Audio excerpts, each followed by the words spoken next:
estamos hablando de MG, la misma marca que está haciendo el ZS, que a día de hoy es el coche más vendido los últimos meses en España, y es unas siglas que beben del fabricante británico histórico. Con el cambio de milenio, esa empresa pues desapareció, ahora mismo está en manos de SAIC. Pero MG en su momento era muy conocida básicamente por hacer deportivos, por hacer biplazas descapotables.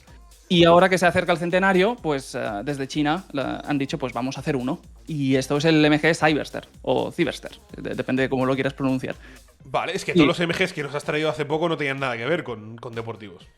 Es que es un poco lo surreal. ¿Eso por eso dices que es unicornio este? ¿O qué es la parte rara? Bueno, eso por ahí, que es verdad que es raro que puedas tener una marca que te lidera o que tiene un producto asequible / low cost, esto si lo dices luego se enfadan, pero low cost, que lidera en ventas y que te hagan a la par un coche deportivo, ¿no? Entonces sí que eso es bastante raro, pero lo verdaderamente único o especial del Cyberster es que es un roadster eléctrico.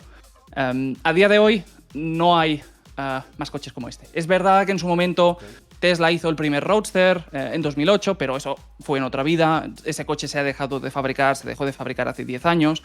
Y es verdad que hay coches que están en desarrollo. Tesla tiene la segunda generación del Roadster, que también tiene que llegar en algún momento. Si se alinean todos los planetas, dicen que quizás empieza a fabricar a finales del año que viene, pero es probable que se retrase un poquito más. Corvette está haciendo un Corvette eléctrico, precisamente. Polestar ha hecho un prototipo también de un roadster eléctrico, pero de momento son todo prototipos y digamos que es más distante.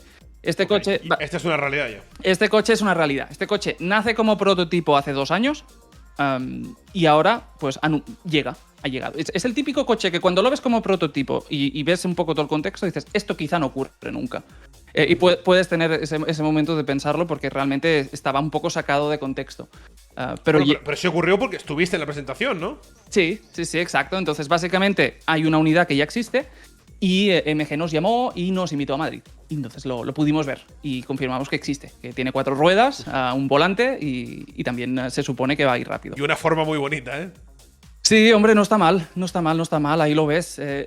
Evidentemente, es lo que es un coche que parece mucho más pequeño de lo que es. Cuando tú ves las imágenes estas, a mí como mínimo la sensación que te daba con las fotografías de prensa y demás, dices, ostras, esto es un MX5 eléctrico, es un Miata eléctrico. En verdad es un coche bastante más largo, estos son 4,53 metros, que son 60 centímetros más que el MX5, lo cual no está nada mal. Okay. Y MG lo que dicen es que ellos se han fijado o apuntan como rival al BMW Z4, pero incluso en este caso el Z4 es 20 centímetros más pequeño. Entonces es un coche bastante grande dentro de lo que hay. Y sí, bueno, lo vemos a nivel gráfico, a nivel estético. Las lucecitas de LED que evidentemente le dan una firma lumínica muy futurista y luego esas puertas de tijera y demás. Que son un puntazo. Que son un puntazo. Y lo que es importante, y lo vamos a ver a lo largo de la sección del vídeo, es que esto no es un hiperdeportivo. O sea, este coche no es elitista. Evidentemente, esto no va a costar 10 o 15 mil euros. Yo creo que todos lo podíamos prever.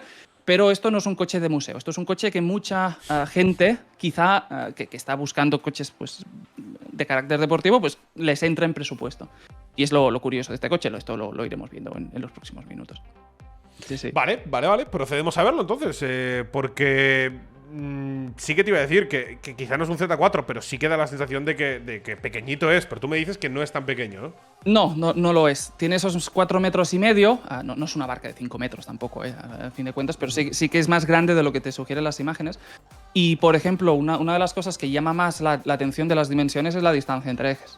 Tú cuando te fijas, por ejemplo, ellos hablan del BMW Z4 como rival. El BMW Z4 son 2,47 de distancia entre ejes. Esto es 2,68. Entonces… es que se ve muy diferente al Z4, yo creo. Sí, es más grande. Pero básicamente que esos 20-21 centímetros más de longitud que tiene son todos en la distancia entre ejes, lo cual tiene sentido en un eléctrico porque tienes que montar la batería en el suelo. Entonces, si tienes una distancia entre ejes más grande, puedes meter la batería de una forma más convencional. Ahí lo podemos ver perfectamente. Sigue sin ser una barca, porque hay barcas en esto de los eléctricos de coches de más de 5 metros, esas baterías de más de 100 kilovatios hora, que acabas teniendo distancias entre ejes de más de 3 metros. Pues todo dentro de lo que hay es bastante comedido, 4,5 metros. Y sí que te da como resultado esta silueta, que es curioso en tiempos del coche eléctrico hacer un capó motor que al final, por exigencias de que es un biplaza y distancia entre ejes, te acaba quedando un capó súper alargado. que es muy estético, puedes pensar, Está guapísimo. pero no es funcional. Claro, en la era... Bueno, paso a paso, Martí. Claro. Los problemas de uno en uno. No, pero quiero decir que en la era del motor de combustión podía tener sentido hacer... ¿Sabes? El motor es grande, necesita un espacio, pues necesitas... Por eso acabas teniendo estas proporciones en los vehículos. En este caso, sabiendo que es un coche eléctrico, que los motores tienen otros volúmenes, otras exigencias, es mucho más compacto. Entonces, digamos que es, bueno, es la forma de hacer un biplaza, de poder poner la batería que quieres, pero sí que te queda un capó que es muy visual, pero que si los ingenieros les dijeras cuál es el mínimo espacio que necesitas aquí, seguramente no haría falta alargarlo tanto. Pero bueno, eso es una pequeña curiosidad que tiene. Bueno, todo eso por fuera está claro que es muy pintón y que entra rápido por la vista. El interior me parece que también será el caso, a menos que no te guste cómo queda el rojo del interior con el rojo del exterior, del modelo que nos estabas mostrando. El interior es discreto. Es discretillo, ¿no? Es discreto, es un poco... Es como cómo puedes llamar la atención de una forma rápida el interior, y lo vamos a ver. Frenos de Brembo, por cierto, que también es un... ¿También rojos? Sí. Y claro, es que está el volante rojo, ¿eh? Y mucho alcántara, mucho cuero, rojo por todas partes, volante, puertas, paneles de las puertas. Entonces sí que es verdad que no es el interior más discreto. O sea, si quieres pasar desapercibido, pero quizás si te compras este coche tampoco quieres pasar desapercibido, entonces eso sí que lo podríamos tener. Y bueno, ahí estamos viendo cómo es, pues lo dicho, con sistemas de sonido Bose, ahí las puertas de tijera, por ejemplo. Y sí que si te puedes poner las fotografías, ahí lo podemos ver también en imagen y podemos ver quizá algunos detalles más concretos, si quieres, que los podemos ver. Venga. Aquí cuando hablamos de cómo es el proceso de transformación de prototipo a coche de serie, normalmente hay una serie de cambios. Pues este coche, cuando se presenta en el 21, debuta como el Model S Plate en su momento, con el volante tipo joystick, que es pues muy visual. Luego entraremos a decir si es práctico o no. Pues evidentemente, por un milagro de la ingeniería, ahora tenemos un volante normal. Vale. Esto forma parte del catfishing de los prototipos. Entra dentro de los márgenes de tolerancia. Sí que está un poco achatado en el extremo inferior, pero no tiene mucha más historia. Para que parezca deportivo, digamos, ¿no? Pero no sí, a ver, nada radical. Que está bien, solo que el prototipo te lo pintan tan bien que al final hay un proceso de reajuste y al final tienes que acabar de ver cada marca qué filosofía tiene para saber qué esperar, ¿no? Estos son los primeros prototipos que vemos de MG para España, entonces sí que hay ese pequeño proceso de aprendizaje. Pero bueno, te queda todo este panel muy centrado en el conductor, con esta gran pantalla digital que te envuelve. En la sección central, junto a los reposavasos, es donde tendrías un par de botones para la lona. La lona, por cierto, que es una lona de Stella, pero sí que, en teoría, 2, 3, 4 años debería haber una versión de techo duro. Esto está confirmado que con toda seguridad va a llegar. Y la puedes controlar con un botón ahí. También las puertas se accionan con un mismo botón. Y sí que si hacemos zoom desde el volante, o si nos vamos al otro... aquí quizá lo podemos apreciar. A ver, dale zoom sobre el volante. Bueno, sí, o si puedes, el vídeo anterior, el que he grabado con una calculadora, y me disculpo y me comprometo a pasarte material con mejor definición en los próximos meses, pero en el segundo... Creo que sé lo que te refieres, porque nos has mostrado un detalle, en el vídeo se veía un detalle, una cosa que tiene una reminiscencia con el mundo de la Fórmula 1. ¿Puede ser eso? Sí, en el segundo 44, ahí le puedes dar a la pausa. Las levas del volante son interesantes. Aquí, la de la izquierda, te pone KERS. Esto... es muy fácil emocionarse porque vives... Esto es para adelantar, ¿no? Dime, por favor, que es para adelantar en carretera. Oficialmente no se ha explicado, entonces no se sabe. Pero es verdad que MG usa la palabra KERS para describir lo que es un sistema de recuperación de energía cinética. También se podría decir frenada regenerativa, pero eso quizá no mola tanto. No mola tanto, entonces lo llamamos KERS. El único problema es que en Fórmula 1, o cuando lo asocias a un deportivo, vas con esa idea de que quizá también tiene ese segundo componente de entrega de potencia, ¿no? De nitro, ¿no? Exacto, y entonces esto es un poco una incógnita. Digamos que KERS, la marca KERS o el concepto, MG lo aplica a otros coches que tiene. Entonces no hay ninguna garantía que esto sea un botón de adelantamiento.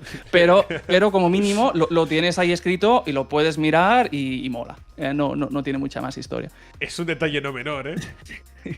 Y sí que la leva derecha, en cambio, es para los modos de conducción, que es una cosa bastante extraña. Normalmente tienes las dos levas para jugar con la frenada regenerativa, como mínimo por la inscripción que tiene. sería para oscilar entre modos de conducción, y sí que tienes luego ese botón derecho, ese botón rojo que te queda en el extremo derecho, que es el Super Boost o el modo deportivo, que previsiblemente es control de salida. No han acabado de explicar cómo funcionará, pero básicamente, y no lo han acabado de explicar porque la presentación fue estática. Nos invitaron a ver el coche. Este coche existe, hay una unidad funcional que está viajando de Londres a China. Y durante todo este trayecto… Tiene sentido, ¿no? Del origen de la marca al actual… Sí, y es esta misma que vemos aquí. Este coche se fabrica en China, lo fletan a Londres y está haciendo una ruta y van haciendo paradas. Entonces, lo hemos visto así. Pero sí que seguramente durante el año que viene lo vamos a poder ver y probar, y entonces ya podremos ver exactamente cómo funciona. Pero sí, el interior es eso, que tiene estos detalles de competición, hay que acabar de ver cómo funcionan, y unos colores que si no te dan otras opciones, pues es para ir discreto, ¿eh? Y no llamar la atención por la carretera, que no está demasiado mal. Bueno, juego con el color del coche. MG Cyberster. Sí. Bueno, pronunciación con asterisco. Vale. Hasta ahora me ha encantado, Martí. Ahora vamos con la parte que puede hacer dudar a la gente si valdrá la pena comprárselo o no comprárselo. Así que vamos con algunos de los datitos. Sí. ¿Es eléctrico el coche? Es eléctrico, eso lo confirmamos. Ok. ¿De qué potencia estamos hablando? Hay dos versiones. Tracción trasera con 314 caballos, tracción total con 544. 544 caballos, ok. ¿Con KERS activado o sin activarlo? Esa es una buena pregunta. Claro, y ahí hay bastantes asteriscos, ¿no? Si esto es mucho o eso es poco. Claro, dependerá del peso que tenga, por ende de la autonomía. Claro, entonces, yo sí que la velocidad punta no se sabe. La aceleración del 0 a 100 son 3,6 segundos. Lo cual está bien para un coche de este precio. Sí. También hay que decir que el prototipo anunciaba 3 segundos, entonces de repente es un 20% más lento, pero es un detalle menor. Fórmula 1 hace 0 a 100 en 2,6, ¿eh? O sea, sí, pero digamos que es un valor bastante bueno. Y sobre todo, este coche lo que hay que hacer es que hay que contextualizarlo. O sea, estamos en un tiempo que cada vez que aparece un deportivo biplaza eléctrico, es un trasto de 2.000 caballos de potencia que cuesta… Que va a romper todos los récords, ¿no? Y que cuesta más de 1 millón de euros. Estamos viviendo en ese marco… 1 millón de euros, dímelo ya, Martín, no me hagas más ilusiones, que ahora mismo me estoy ilusionando. No, esto cuesta menos de 100.000. Vale, pues sigo sin hacerme ilusiones. No, pero claro, lo bueno que tiene en ese sentido es que es un coche bastante más accesible para lo que hay. Evidentemente es caro, pero para lo que hay es accesible. Y evidentemente lo que hay que ver también cómo funciona es por el tema del peso. Porque este coche va a pesar menos de 2.000 kilos, pero debería moverse sobre los 1.800, 1.900, por lo que tampoco esperemos 1.300. Y ahí sí que… eléctrico quizá no está tan mal, ¿no? Bueno, ahí hay que ver sobre todo 550 caballos casi para un peso de 2.000 kilos o 1.900, pues exactamente cómo es. Yo creo que va a ser un dilema. Sí que MG aquí se han marcado un tanto porque han contratado de responsable de dinámica de vehículo a Marco Fainello, que en su momento fue precisamente… El creador de la vainilla, claro. Y en su rato libre era también responsable de dinámica de vehículo para Ferrari, en los tiempos de Michael Schumacher en la Fórmula 1 y varios coches de calle. También te digo, al final el pobre hombre hará lo que tenga con los recursos que tiene. Entonces, 550 caballos con 2.000 kilos de peso, vamos a ver cómo es el comportamiento, pero es lo que digo, que este coche no es un hiperdeportivo exclusivo, sino que tiene esta vocación de que sea una cosa bastante más accesible. Entonces, hay que contextualizarlo. Mola. Entonces me has dicho menos de 100.000, pero esa es una respuesta que me hace pensar que está por encima de 80. Oficialmente no. ¿En serio?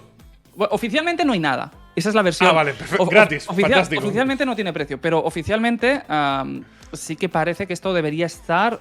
te lo digo ya. Venga. Esto debería estar sobre unos 60-65.000 euros. Ok. Sí. Pues no está nada mal, la verdad. Sí, hombre, si lo comparas con un BMW Z4, que es el rival o el modelo que ellos han escogido como rival, claro, que te va a 57-58.000 euros, pues más o menos te sitúas en rango. Siempre con el asterisco lo que has dicho, el comportamiento, qué autonomía tenga realmente. Y claro, yo ahí quiero ver exactamente este precio, hasta qué punto tiene un pequeño asterisco, porque se sabe que este coche va a estar disponible con 2 baterías. Entonces, si hablamos de autonomía, la cifra exacta no existe, sí que se sabe que habrá una versión que pasará de 500 kilómetros. Eso está muy bien. Pero sí, y va a haber una batería de 64 kWh y otra de 77. Lo cual, cuando sabes que hay 2 motores y que hay 2 baterías y que te dicen esto puede costar de 60 a 65.000, pues sería razonable o esperable que estos 60 a 65.000 sean para una versión de menor autonomía, que viendo que la diferencia de baterías es pequeña debería situarse sobre unos 400, 420 kilómetros y la menor potencia de 314. Esto es posible que sea. Entonces, quizás sí que es verdad que la versión de 544 con más de 500 kilómetros, que supongo que no será ni esta porque será la versión tracción trasera, pues es posible que tenga versiones que se vayan por encima de los 70 o así. Sería previsible. Pero bueno, el precio no está cerrado, esto se definirá en los próximos meses. Pero sí, pero entonces, para concluir, tiene pinta que sí o sí va a ser más de 60.000. Probablemente la versión con más autonomía esté por encima de los 70.000 euros. Sería lógico. Sí. No han dicho el precio, solamente hay esa horquilla. Pero hay que ver exactamente cómo empieza a venderse. Pero sabiendo configuración mecánica y demás, sería esperable que fuera el caso, sí. Y bueno, el tema es que no tendremos que esperar una eternidad. Eso te iba a preguntar, ¿cuándo va a estar disponible?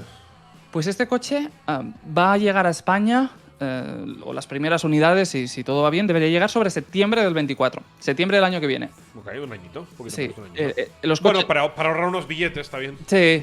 Me dan tiempo para llegar a los 70k. Sí, para dejar de desayunar café con leche con croissant, ¿no? Entonces, pues... Sí, valdrá la pena. Sí, y dicen que las unidades para España se van a empezar a fabricar a finales de agosto de 2024.